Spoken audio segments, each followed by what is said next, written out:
교회 일 중에서 회의를 준비하고 또 진행하는 것은 저에게 아주 큰 일입니다. 그동안 60주년 사업을 하느라고 60주년 기념사업 준비위원회를 거의 3년 동안이나 했습니다. 또 재직회, 당회를 정기적으로 하고 있습니다. 이런 회의를 준비하고 또 회의에서 결정된 것을 실행하느라고 참 많은 시간을 보냈고 또 앞으로도 보내야 됩니다. 제가 10여 년 동안 준비한 그 회의 자료들을 한 군데 모아놓으면 수백 쪽 정도가 됩니다. 우리 교단에서 제정한 이 교회 법에 따르면 의무적으로 회의를 해야 합니다. 앞에서 말한 당회, 재직회, 그리고 공동회, 이런 회의를 통해서 교회의 중요한 인사 또 사업을 정해야 합니다. 또 정해진 회의를 하지 않거나 회의 없이 마음대로 결정을 하면 결정한 게 무효가 되기도 하고 징계를 받을 수도 있습니다. 이렇게 의무적으로 회의를 하도록 한 이유가 무엇이겠습니까?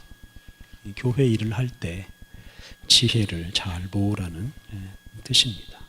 한두 사람의 지혜로는 부족하기 때문에 여러 사람이 함께 의논하라는 뜻이기도 합니다. 우리 교회는 이 교황 독재라는 참 험한 그런 시기를 보냈습니다. 그런 교황 독재 시대를 보낸 후에 이 교회가 새로워지면서 교회 안에 여러 회의 기구를 두게 했습니다. 각 사람의 능력과 지혜에는 한계가 있습니다. 그렇기 때문에 다른 사람과 대화하고 다른 사람의 도움을 받지 않으면 그냥 자기 마음대로만 살면 좋은 인생을 살기가 어렵습니다. 정치적으로 보면은 이 독재자가 있는 나라는 좋은 나라가 되지 못합니다. 독재자는 회의하지 않고 자기 마음대로 하기를 좋아합니다. 대개 그런 독재자의 말로는 비참하고 그 독재 치하의 나라는 불행해지기 십상입니다. 그래서 다른 사람에게 귀를 기울이고 다른 사람에게 도움을 요청하는 사람이 좋은 인생을 살 수 있고 또 다른 사람들에게도 좋은 영향을 끼칠 수가 있습니다. 솔로몬은 지혜의 왕이라고 불립니다. 이스라엘 역사에서 가장 지혜로운 왕이었습니다. 솔로몬은 사람과 자연 세계에 대한 아주 풍부한 지식을 가지고 있었습니다. 그런데 솔로몬이 태어나면서부터 그런 지식을 가지고 있었던 건 아니었습니다. 그가 자신의 부족함을 알고 열심히 공부했기 때문에 그가 지혜로운 왕이 되었습니다. 오늘 읽은 본문은 솔로몬이 이렇게 열심히 공부하고 가장 지혜로운 왕이 된 그 계기에 대해서 우리에게 말해줍니다. 솔로몬은 우리가 지난주에 묵상한 이 다윗의 아들입니다. 다윗에게는 부인이 여럿 있었고 아들도 여러 명 있었습니다. 솔로몬보다 나이가 많은 아들들이 있었습니다. 이렇게 솔로몬의 형들이 많이 있었기 때문에 솔로몬이 왕이 되는 과정은 평탄하지 않았습니다. 솔로몬이 왕이 되는 과정에서 많은 사람이 죽었습니다. 그러니까 형제들 사이에 이런 아주 피비린내 나는 그 왕권 싸움에서 솔로몬이 승리함으로써 왕이 되었습니다.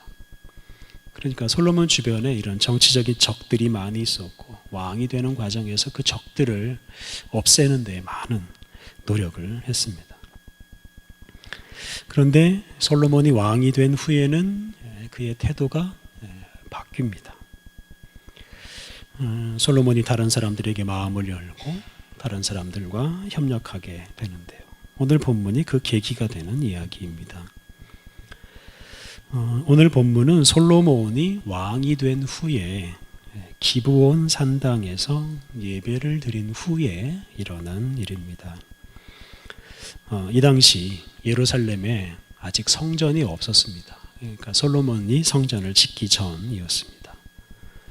솔로몬은 왕이 된 후에 이 기브온이라는 곳에 있는 산당, 예배 시설입니다.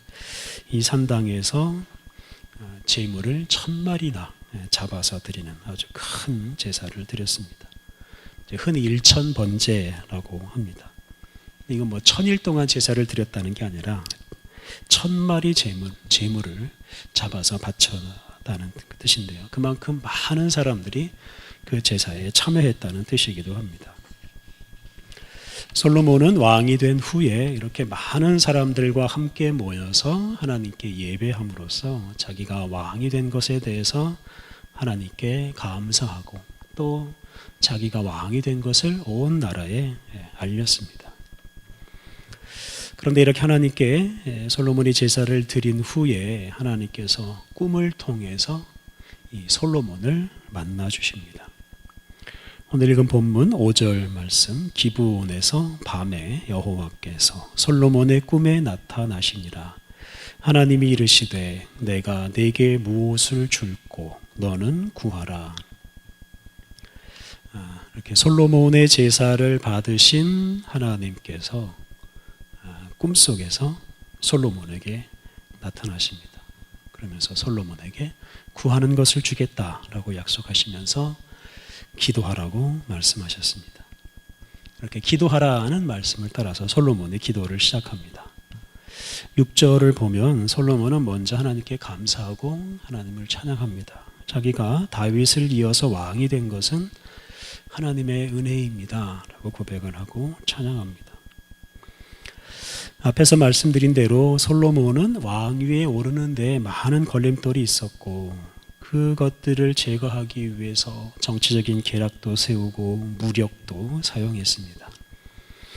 그런데 왕이 된 후에 생각해 보니 자신의 노력이 아니라 하나님의 은혜로 자기가 왕이 되었다는 걸 깨닫고 하나님의 은혜가 아니었으면 자기가 결코 왕이 될 수 없었다라고 하나님께 고백합니다. 솔로몬의 기도 제목은 이제 7절부터 9절에 나오는데요. 7절부터 9절 상반절.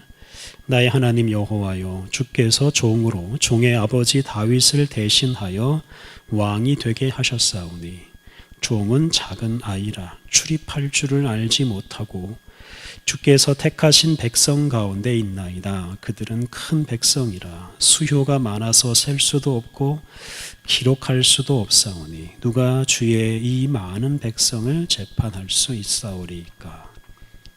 솔로몬은 하나님 앞에서 겸손하게 자기의 부족함을 고백합니다. 자기는 작은 아이고 출입할 줄을 모르는 사람, 문을 열고 들어가고 나가는 방법도 모르는 사람이라고 고백을 합니다. 그러니까 자기가 너무 어리고 어떤 중요한 결정을 내릴 수 있는 지혜가 부족합니다. 이렇게 고백을 한 것입니다.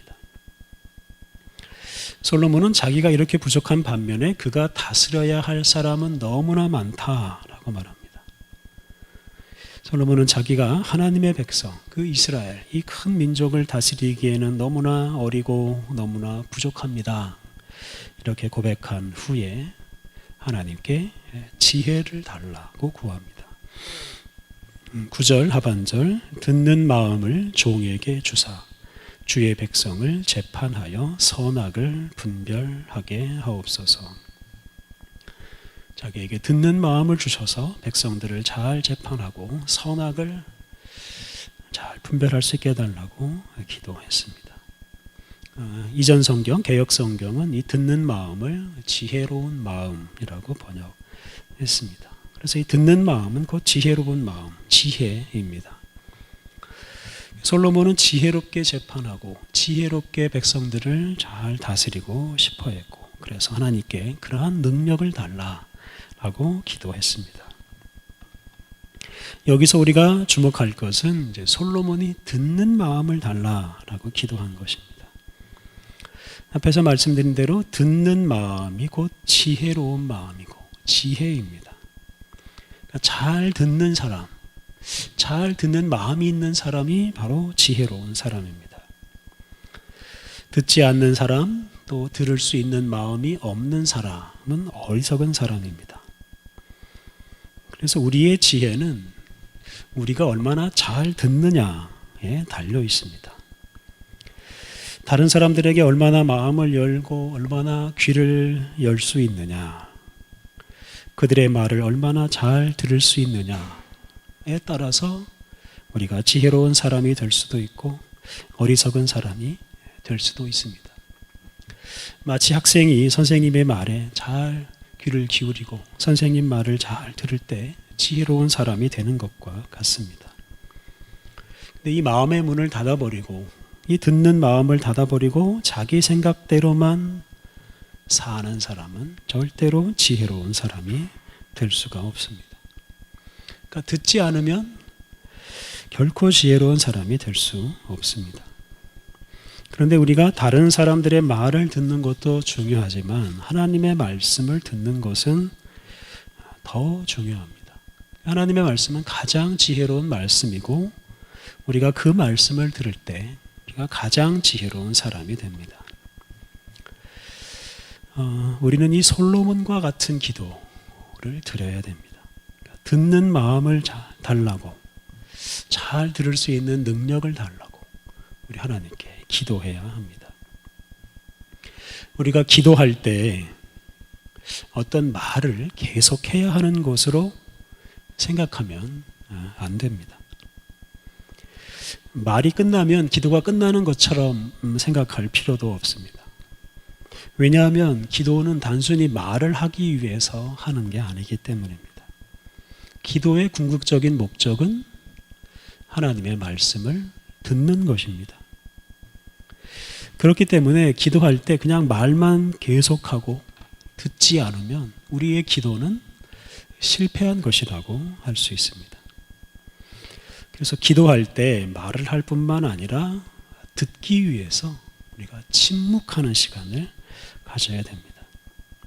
그리고 기도할 때 말하는 시간보다는 침묵하고 기다리고 머무르는 시간을 더 많이 가져야 합니다.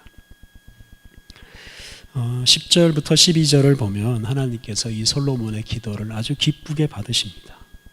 장수나 부귀나 원수를 멸하는 그런 능력을 구하지 않고 듣는 마음을 달라고 한 것을 하나님께서 칭찬하셨습니다.